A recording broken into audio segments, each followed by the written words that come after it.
The preseason AP Top 25 is here, and I have some thoughts. So you got a bonus episode coming your way. We'll talk about it here on Locked On Gators. You are Locked On Gators, your daily podcast on the Florida Gators. Part of the Locked On Podcast Network, your team every day.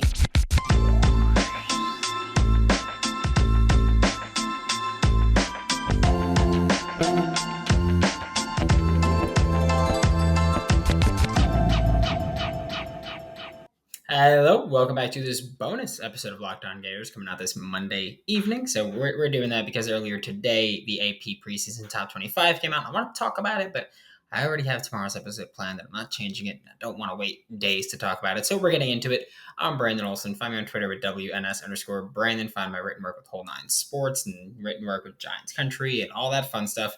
Make sure you comment, leave a review, which would be greatly appreciated. It's always the jerks that do leave a review. So if you like the show, let me know.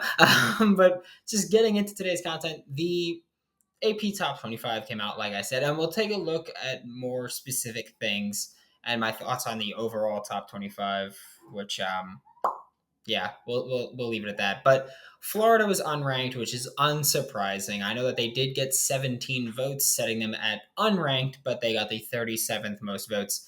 But again, I think that it's fair that they're unranked. This is a Florida team that last year barely made a bowl game and then lost to UCF in that bowl game. So I think it's fair to say that, this team has doubts around it. You lost some of your best players in Kyrie Elam. You lost Zachary Carter. And this is it's just a team that they've gone through quite a bit. The running back room is pretty much brand new with Dameon Pierce and Malik Davis gone. Emory Jones is gone, which I don't even care how you feel about him. It's a team with a brand new quarterback that's unproven. As much as we love him and as much as we want to admit he's so great, which I do think he is, but Anthony Richardson is undoubtedly unproven. So there's that little caveat when talking about this team. The Florida Gators did, however, have 4 ranked opponents, which I thought that it'd be a bit higher, but I won't complain about it. I'll say that. Again, this is a team where they're close-ish to being ranked, but nothing amazing about it right now. But they did have 4 ranked opponents, starting off with, of course, the first opponent in the Utah Utes, which they got ranked number 8, which is interesting. I'll say I did not think that they'd be ranked that high. I thought they'd be ranked, but I was expecting like 14-ish. Eight's pretty high. Eight's pretty generous, if you're asking me. That's not me saying they're a bad football team. That's me saying that I don't think they're the 8th best team in the country. And there's that, and that's going to be fun. I wonder if that'll change the lines at all because, at this point, Florida was, I believe, a minus 1.5 point favorite. Not sure if that's going to stick or maintain to be true or whatever terms you want to use for it. But that first game, Saturday, September 3rd at 7 p.m., Utah, number 8. Then the next week, Florida also hosts the Kentucky Wildcats, who are number 21 in the rankings. And we'll talk about this again later, but I don't think Kentucky should be 21. I think last year they were better than they're going to be this year. That's just what it is. They beat Florida last year, of course. I mean, it was a tough one. We'll go through that and we'll say it was a tough one. Then, of course, which this one is also really weird. Florida doesn't play a ranked opponent. They play USF, Tennessee, Eastern Washington, Missouri, and LSU, and then they have a bye, and then they play Georgia. Georgia's ranked number 3, and I understand the concerns about, they lost so many defenders and they lost so many players in general, but it just seems really weird to me that the national championship, like that the defending champs are not number 1 to start the season. I think that should just be a thing. Like I think the preseason bowl should just have you as number 1 if you just won the national championship and you dominated the almost entirety of the season. So I feel like that one's kind of a little goofy to me. But again, I don't make the rules here. Georgia game is obviously a neutral site as always. It's in Jacksonville, and Florida will hopefully be able to walk away with a win from that one. I do think Florida could start the year 2-0 against 2 ranked opponents, which would be amazing with Utah and Kentucky. If Florida beats Utah, they'll probably get ranked. If they beat Kentucky, they'll obviously get ranked much higher. But I think Florida has a legitimate chance of beating Utah, and I am on the stance and belief that Florida should beat Kentucky. I think the Utah game I'm kind of 50-50 on right now, but Kentucky, I think Florida should win that game. It's partially because I'm very much lower on Will Levis than a lot of people, but that's just, that's my evaluating self. Georgia's again number 3, which Florida could win that one. I think that game is one of those games where even last year going into the game, we were like, it's a toss up. Not because I don't even care about the talent or the scheme or anything when we're talking about Florida versus Georgia. It's just one of those games where anything could happen. It's one of those big rivalry games where anything could happen and you never really know. Then Texas A&M, Florida's only away game versus a ranked opponent. I'm going to be completely honest with you. How the heck is Texas A&M number 7 in the nation? I have no idea.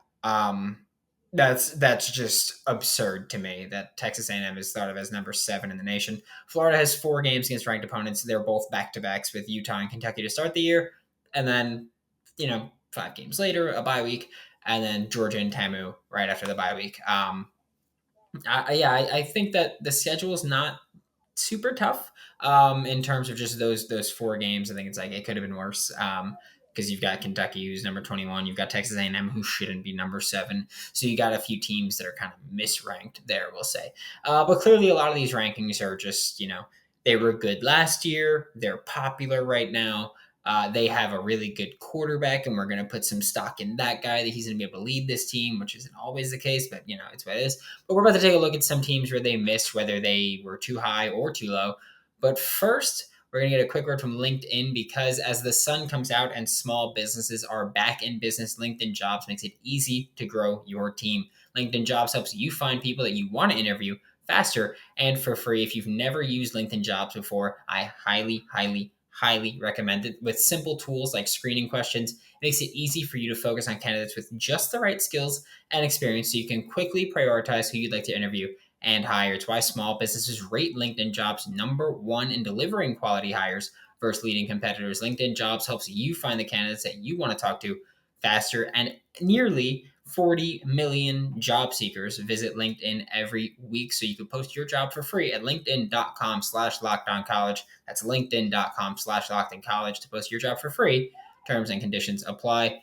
If you think the Gators are going to win 7 or more games like myself, bet the over. If you think the Gators are going to win 6 games or less, like I've always said, and you could probably go with it here, like a big dumb dummy, then bet the under. Right now with betonline.net, the Gators win total is set at 6.5 wins. Betonline.net is your number 1 source for all of your betting needs and sports information. I've been saying it. I've been using BetOnline for 5, going on 6 years now. I couldn't be happier with it. It's got so much, not just basketball, not just football, not just baseball, not just soccer, not just hockey, not just MMA, not just boxing, not just tennis, not just table tennis, not just darts, not just snooker, not just politics, not just economics, not just aliens invading. It's got everything on that site. So make sure you use it. Head to the website today or use your mobile device to learn all about the trends and action. Check out BetOnline. It's where the game starts. Now we're taking a look at teams that they got wrong in this AP top 24, top 25. I have 5 teams on here because 3 of them I think are too high, 2 of them I think are too low, and I'm kind of just going off in the order that I saw them. Clemson being number 4 to me is straight up stupid. That's what it is. I think when you look at Clemson last year, and sure, any injuries or whatever might have happened, I don't know how you could watch them last year. You can see DJ Uiagalelei play consistently worse than the expectations were. Not that he was horrible. That's the thing with DJ and a lot of other college quarterbacks. I don't think DJ was terrible, but he didn't live up to expectations. Same thing with Spencer Rattler in South Carolina, and well, now it's South Carolina, but formerly with Oklahoma. He didn't play terribly. He just didn't play up to the expectations and standards that they held. There's a difference. But even on top of DJ Uiagalelei, because you could say, this is a bounce back year for him. I think losing Brent Venables on that defense is huge. Venables is also obviously now with Oklahoma. But I think that that's losing a lot. And I think that there might be a little bit of an adjustment period once the season starts for Clemson. So I think them being number 4, like I said, just dumb. But not as dumb as Miami. The Miami Hurricanes were undeservedly so listed as the number 17 team in the country after being not ranked last year, after having a bad year last year, after going, I believe, is 7-5 in a very weak ACC. The ACC last year was straight up bad. That's the only way I could put it. They were bad. They're a great team of Clemson wasn't great last year. Pitt, they were pretty dang good, but they're not this elite program. Pitt, by the way, is number 16, right ahead of Miami. Yeah, I think it's really weird. The best ACC team from last year was Notre Dame, and they're not even an ACC team.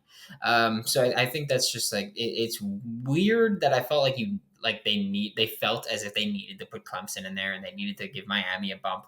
But they went 7-5 last year. Miami didn't lose a ton of superstars or anything like that.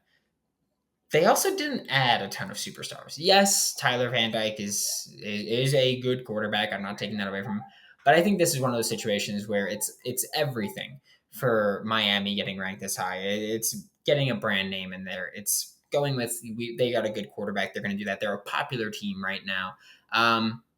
But I don't know. They didn't add superstars in the portal. That's what's really frustrating for me, that they did not add these superstar players in the portal. It's not like USC where they got ranked where they were bad last year, but they added Lincoln Riley and they added Caleb Williams. So they added a new head coach and a new quarterback, and you deserve a big boost for that. Still think they're too high, but you deserve a boost for that.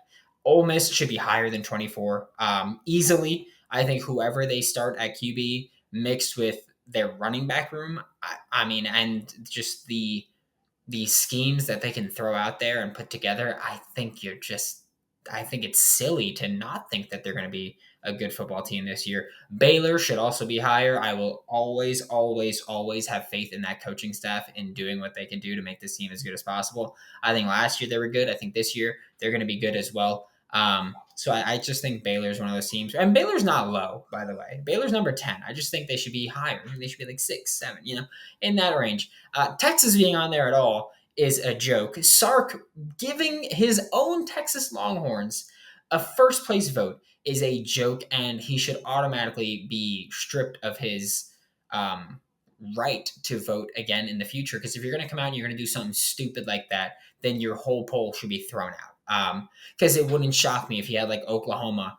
I don't even know how far the poll goes as far as how many teams you could put. If you could only put 25, it wouldn't shock me if you had Oklahoma unranked. So stuff like that, where it's like, if you're gonna be dumb, just don't do it.